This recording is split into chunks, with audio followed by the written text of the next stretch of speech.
नमस्कार दोस्तों, आप देख रहे हैं HVS स्टडीज़ और इस वीडियो में आपके लिए 17 दिसंबर 2023 का करंट अफेयर लेकर आ गए हैं। करंट अफेयर के साथ साथ स्टैटिक जीके और रिलेटेड करंट अफेयर्स का रिवीजन करते हुए चलेंगे।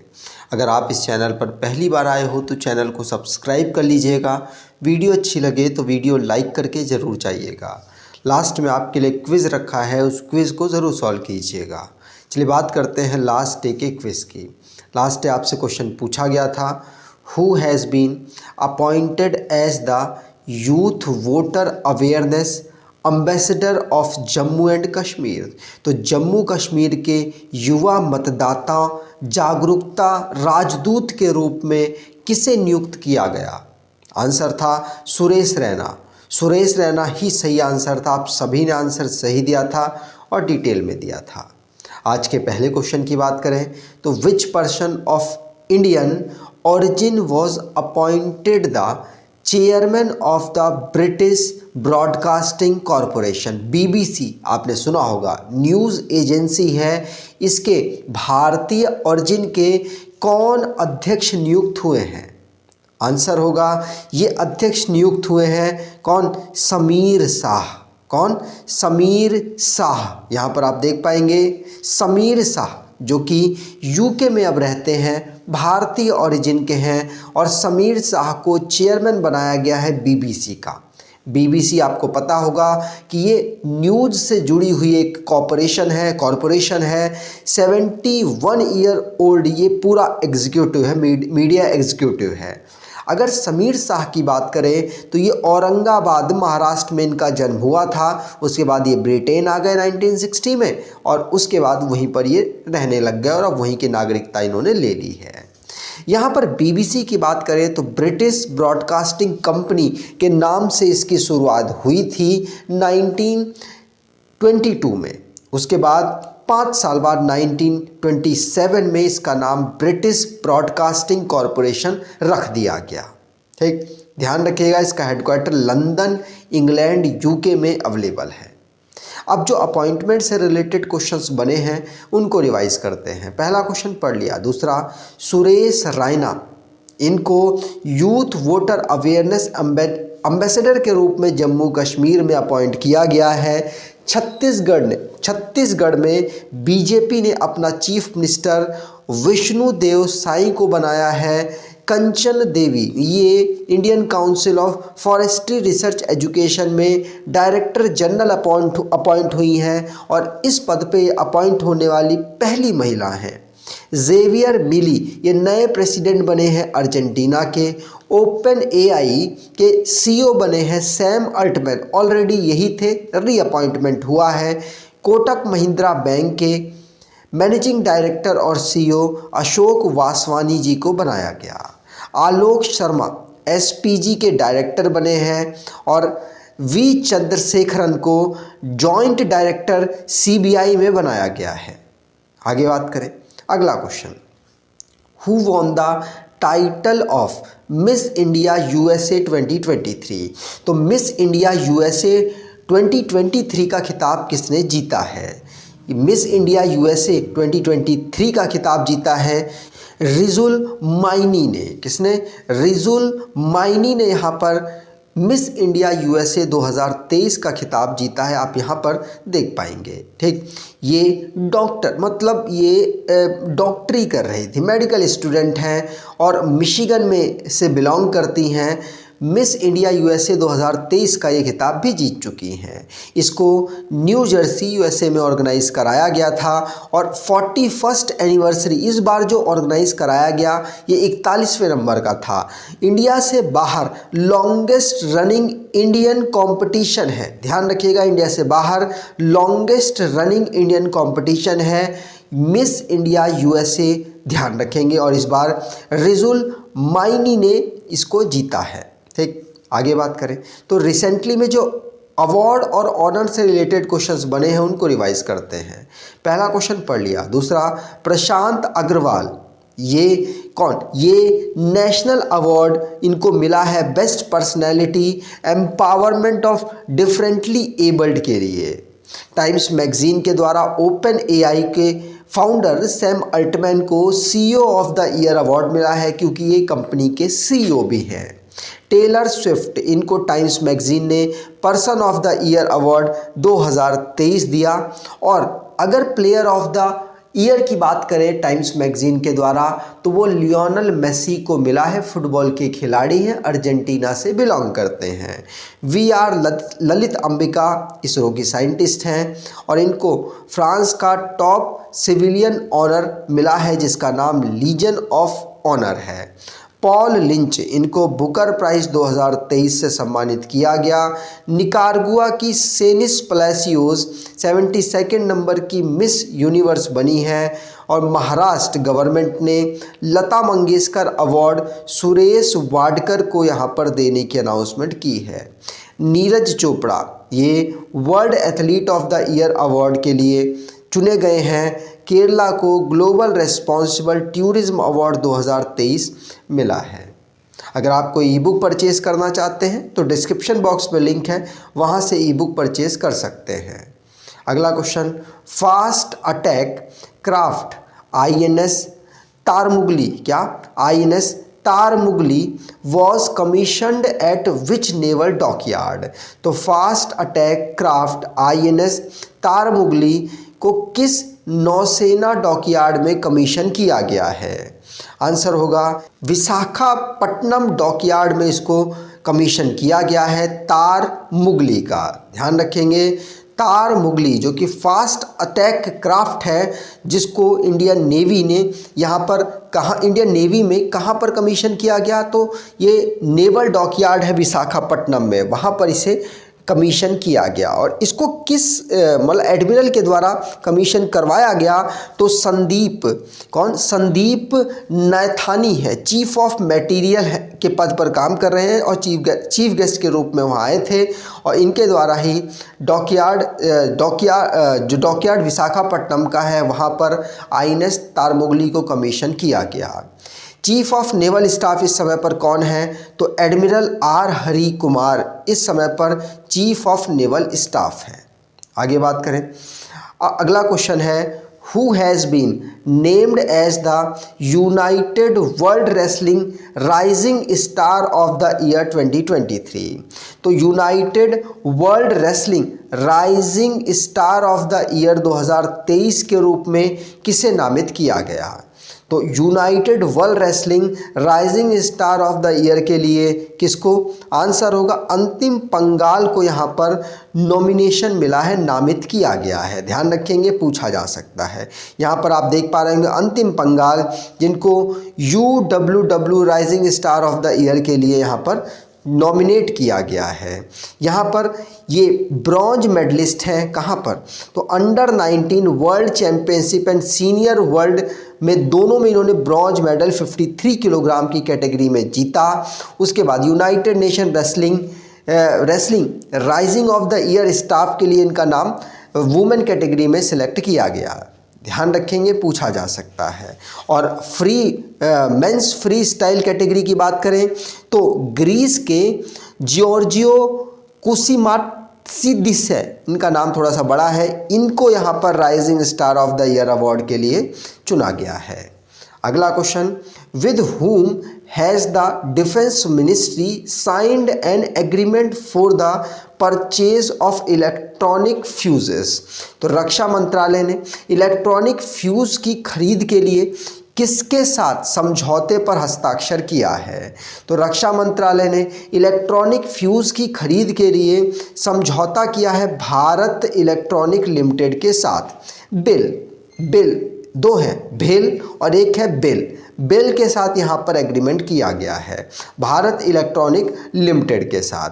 याद रखिएगा 5300 करोड़ का यहाँ पर डिफेंस मिनिस्ट्री ने डील साइन की है, जिसमें फ्यूज़ यहाँ पर इंडियन आर्मी को ये प्रोवाइड कराने वाले हैं। कौन कराएगा? भेल कराएगा। ठीक। और अगर बात करें हमारे इस समय डिफेंस मिनिस्टर की, तो राजनाथ सिंह जी हैं। और भेल याद रखिएगा ये एक नवरत्न कंपनी है। और भेल की बात करें BHEL की, तो वो एक महारत्न कंपनी है। कंफ्यूज मत होइएगा, दोनों एक जैसी हैं। नाम अगर आप पढ़ेंगे तो थोड़ा हो सकता है कंफ्यूज आए। इसे बेल कहते हैं, इसे भेल कहते हैं। ठीक, आगे बात करें तो भारत इलेक्ट्रॉनिक लिमिटेड ये 1954 में फाउंड की गई थी। बेंगलुरु में इसका हेडक्वार्टर है। चेयरमैन और एमडी भानु प्रकाश श्रीवास्तव हैं। ठीक, आगे बात करें अगला question. BCCI has recently decided to retire the jersey of which former cricketer. BCCI ने हाल ही में किस पूर्व क्रिकेटर की जर्सी को रिटायर करने का फैसला लिया है? आंसर होगा ये अभी महेंद्र सिंह धोनी, MS धोनी, जो कि भारतीय टीम के पूर्व कप्तान थे, उनकी जर्सी नंबर 7 को यहाँ पर रिटायर करने का अनाउंसमेंट किया है। मतलब अब कोई इस जर्सी को दोबारा नहीं पहन सकता, 7 नंबर की जर्सी को।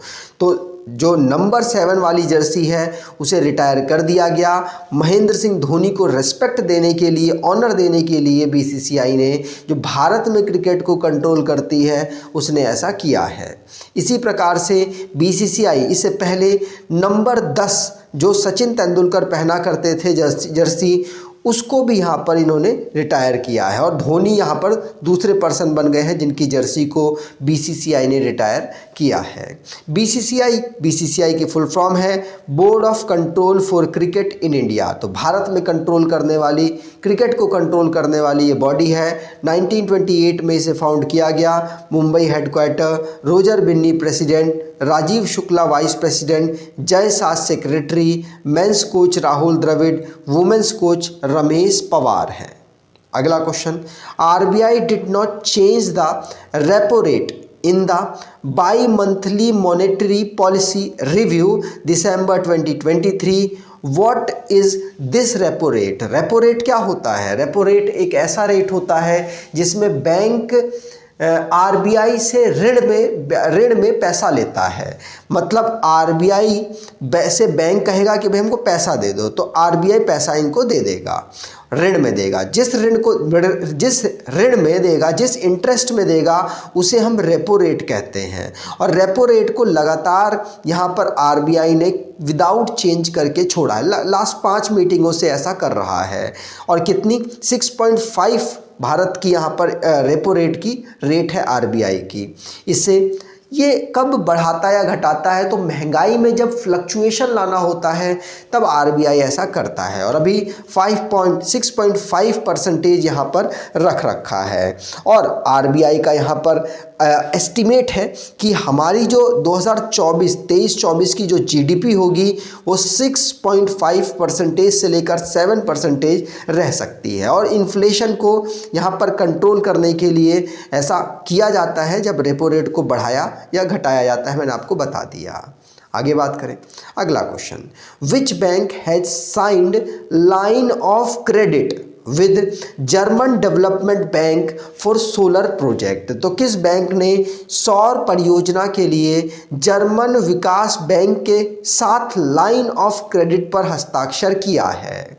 आंसर होगा ये state bank of India, Bharat के सरकारी बैंकों में से सबसे बड़े बैंक ने जर्मन डेवलपमेंट बैंक है उसके साथ यहाँ पर लाइन ऑफ क्रेडिट साइन किया है। कितना लाइन ऑफ क्रेडिट? तो 70 मिलियन यूरो का यहाँ पर लाइन ऑफ क्रेडिट, मतलब लगभग 630 करोड़ का लाइन ऑफ क्रेडिट यहाँ पर साइन किया है। ध्यान रखेंगे, अब जितना पैसा इनको यूज़ में आता रहेगा उतना यूज़ करते रहेंगे। किसके लिए?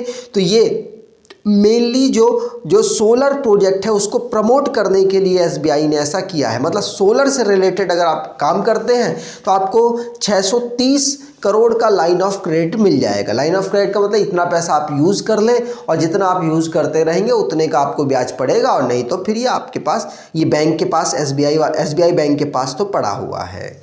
इससे जो पैसों की कमी है सोलर से रिलेटेड प्रोजेक्ट में उसको दूर किया जा सकता है।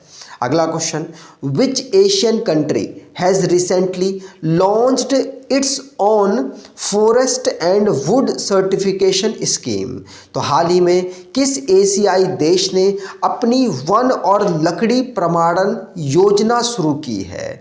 तो अपनी वन और लकड़ी प्रमाणन योजना भारत ने यहाँ पर शुरू की है। इसमें भारत की जब कटाई वगैरह होगी तो उसमें यहाँ पर सर्टिफिकेट आपको प्राप्त करना पड़ेगा, उसके बाद ही आप यहाँ पर कुछ भी पेड़ों की कटाई वगैरह कर पाएंगे।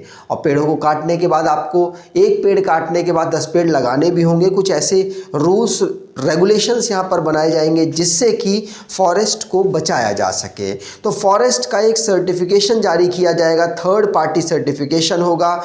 इसके माध्यम से फॉरेस्ट को कंजर्व करने की यहाँ पर भारत की जो इस समय पर environment, forest and climate change से रिलेटेड मिनिस्ट्री है वो ऐसा कर रही है। ठीक, अगला question, which institution launched a comprehensive programme to combat air pollution crisis in India?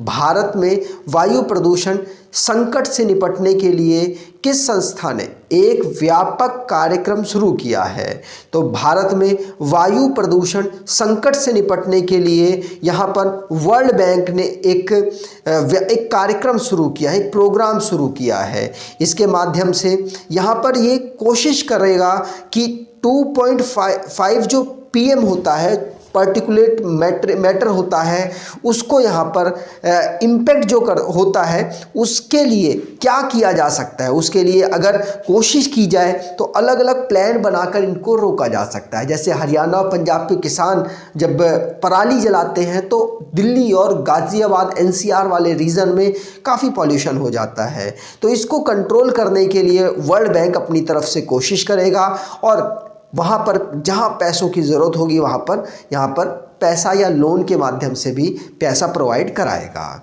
तो वर्ल्ड बैंक की बात करें तो हेडक्वार्टर इसका वॉशिंगटन DC में है। अजय बंगा भारतीय हैं ये और प्रेसिडेंट है यहाँ के। अंशुला कांत MD और CFO हैं। इंदरमित गिल चीफ इकोनॉमिस्ट है। 1944 में इसे फाउंड किया गया था। Working for a world free of poverty इसकी फुल फॉर्म है। अब लास्ट डे के करंट अफेयर्स को रिवाइज करें तो सुरेश रैना को यहाँ पर यूथ वोटर अवेयरनेस के लिए जम्मू कश्मीर का ब्रांड एम्बेसडर बनाया गया है। और फ्रांस जो कि तिरुवल्लुवर कि यहाँ पर स्टैचू को अनवील अपने यहाँ पर कर चुका है। 22वें नंबर का जो इस बार हम टेररिस्ट अटैक हुआ था 13 दिसंबर 2001 में उसकी हम एनिवर्सरी मना रहे थे और उसी की हम याद में इस साल एनिवर्सरी मना रहे थे। और इस बार दोबारा से 2 पर्सन लोकसभा में घुस आए। उन्होंने भी फॉग जो धुएं वाला बॉटल है उसको वहाँ पर यूज़ किया जिससे अफरा तफरी मच गई। इससे रिलेटेड जो भी लोकसभा में अटैक हुआ उससे रिलेटेड एक कमेटी बनी है और जांच कर रही है। उसको हेड कर रहे हैं अनीश दयाल सिंह जो कि CRPF के DG के रूप में काम कर रहे हैं। डेरेन ओब्रायन ये TMC के MP हैं राज्यसभा में और इनको रिमेनिंग विंटर सेशन के लिए यहाँ पर इनको सस्पेंड कर दिया गया है इनके बिहेवियर के कारण। श्रेयस अय्यर कोलकाता नाइट राइडर के नए कैप्टन बन चुके हैं, ध्यान रखेंगे। मोहम्मद शमी इनको अर्जुन अवार्ड के लिए BCCI ने रिकमेंड किया है। शुभमन गिल ये इंडियन क्रिकेटर हैं जो कि गूगल में टॉप 10 ट्रेंडिंग एथलीट्स में से एक हैं और इकलौते भारतीय हैं।